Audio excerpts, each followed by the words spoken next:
ಚುನಾವಣೆ ಪೂರ್ವದಲ್ಲಿ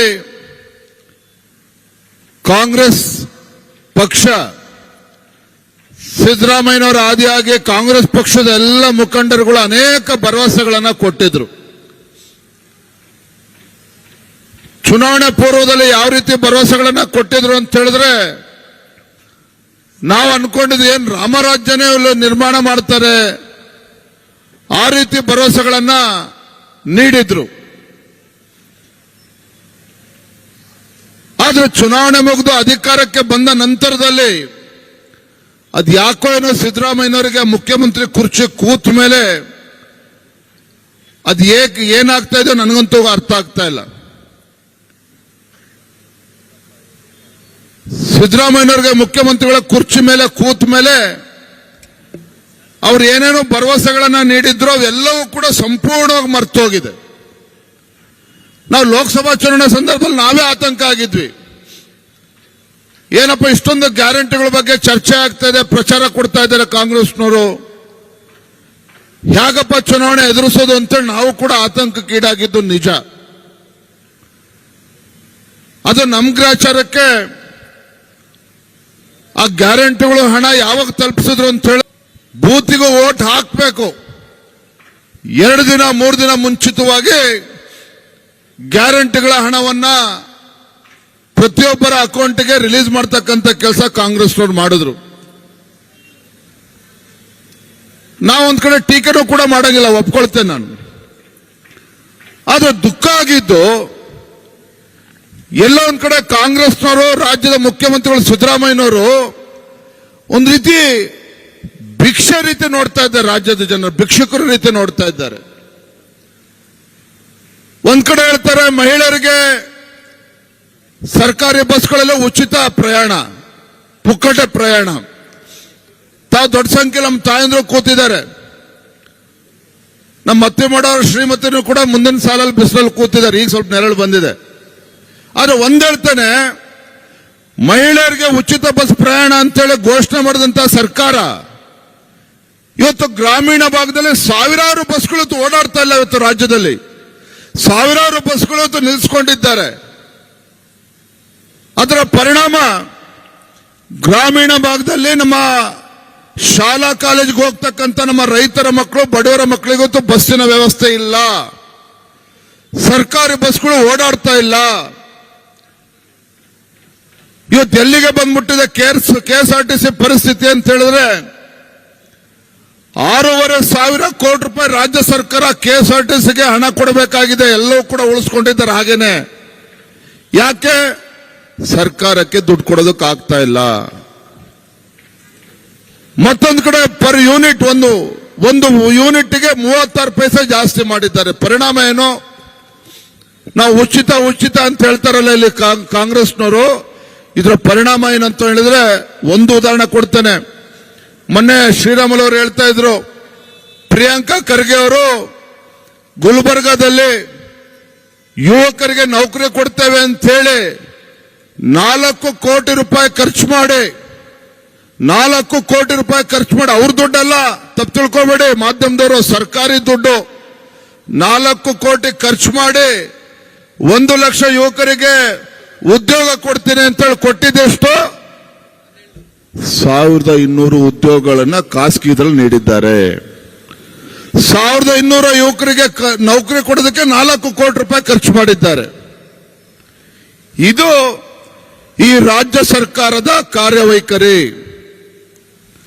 ಇವತ್ತು ಪರ್ ಯೂನಿಟ್ಗೆ 36 ಪೈಸೆ ಜಾಸ್ತಿ ಮಾಡಿದರೆ ಪರಿಣಾಮ ಒಂದು ಕ್ಷಣ ಯೋಚನೆ ಮಾಡಿ. ಇವತ್ತು ನಮ್ಮ ರಾಜ್ಯದಲ್ಲಿ ಇವತ್ತು ಯಾವುದೇ ಉದ್ಯಮಿಗಳು ನಮ್ಮ ರಾಜ್ಯದಲ್ಲಿ ಬಂದು ಬಂಡವಾಳ ಹೂಡ್ತಾ ಇಲ್ಲ. ರಾಜ್ಯದಲ್ಲಿ ಯಾವುದೇ ಉದ್ಯಮಿಗಳು ಬಂದು ಬಂಡವಾಳ ಹೂಡಿಕೆ ಮಾಡ್ತಾ ಇಲ್ಲ. ಬದಲಾಗಿ ರಾಜ್ಯದ ಕಾಂಗ್ರೆಸ್ ಸರ್ಕಾರದ ನೀತಿಗಳ ಪರಿಣಾಮವಾಗಿ ಇಲ್ಲಿರ್ತಕ್ಕಂಥ ನಮ್ಮ ರಾಜ್ಯದಲ್ಲಿರ್ತಕ್ಕಂಥ ಉದ್ಯಮಿಗಳು ಹೊರ ರಾಜ್ಯಕ್ಕೆ ಹೋಗ್ತಾ ಇದ್ದಾರೆ.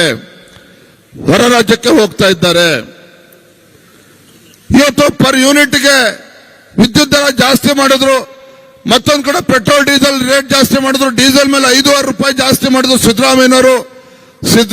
ರೈತರ ಪರವಾಗಿರ್ತಕ್ಕಂಥ ಚಿಂತನೆ ಮಾಡ್ತೀವಿ ಅಂತ ಹೇಳ್ತಾರಲ್ಲ, 5.5 ರೂಪಾಯಿ ಡೀಸೆಲ್ಗೆ ಜಾಸ್ತಿ ಮಾಡಿರ್ತಕ್ಕಂಥ ಪರಿಣಾಮ ಏನು ಅಂತ ಹೇಳಿದ್ರೆ, ರೈತರು ತಮ್ಮ ಹೊಲದಲ್ಲಿ ಇವತ್ತು ಟ್ರ್ಯಾಕ್ಟರ್ ಟಿಲ್ಲರ್ ಅನ್ನೇನು ಬಳಸ್ತಾರೆ, ಮೋಟರ್ಗಳನ್ನು ಉಪಯೋಗಿಸ್ತಾರೆ. ಆದ್ರೆ 1 ಲೀಟರ್ಗೆ 5.5 ರೂಪಾಯಿ ಜಾಸ್ತಿ ಆದ್ರೆ ಪರಿಸ್ಥಿತಿ ಏನಾಗ್ತದೆ ರೈತರಿಗೆ?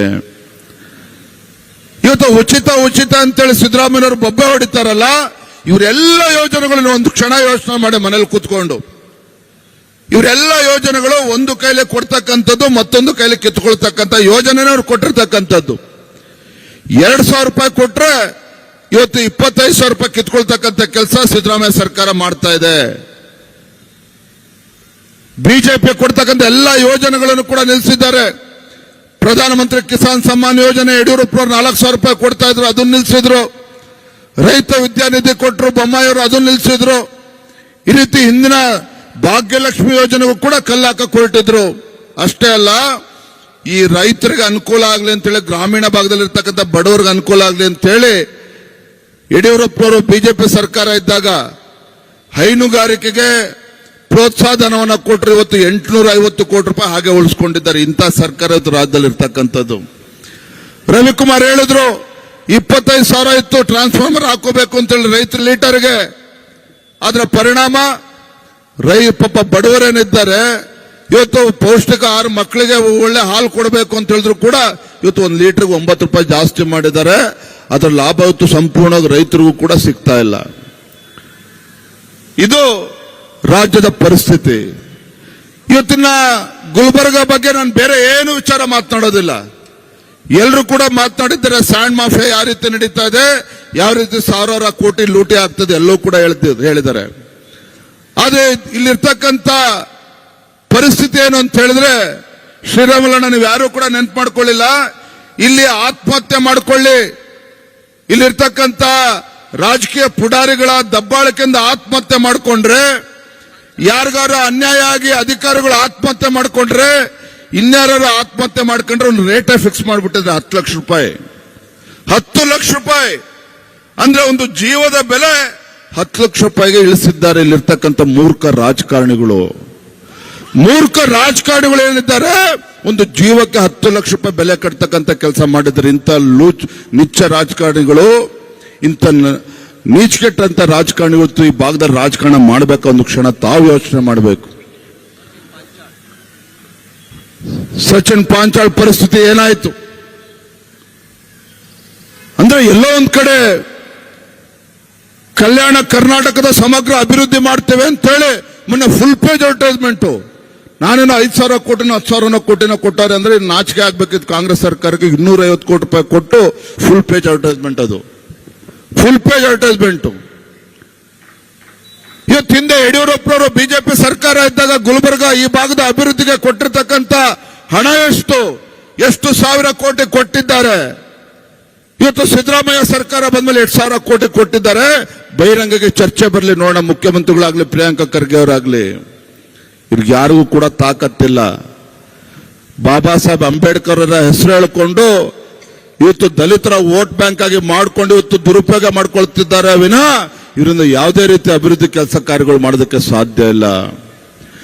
ನಾನು ವೇದಿಕೆ ಮೂಲಕ ಸವಾಲನ್ನ ಹಾಕ್ತೇನೆ ಪ್ರಿಯಾಂಕಾ ಖರ್ಗೆ ಅವರಿಗೆ.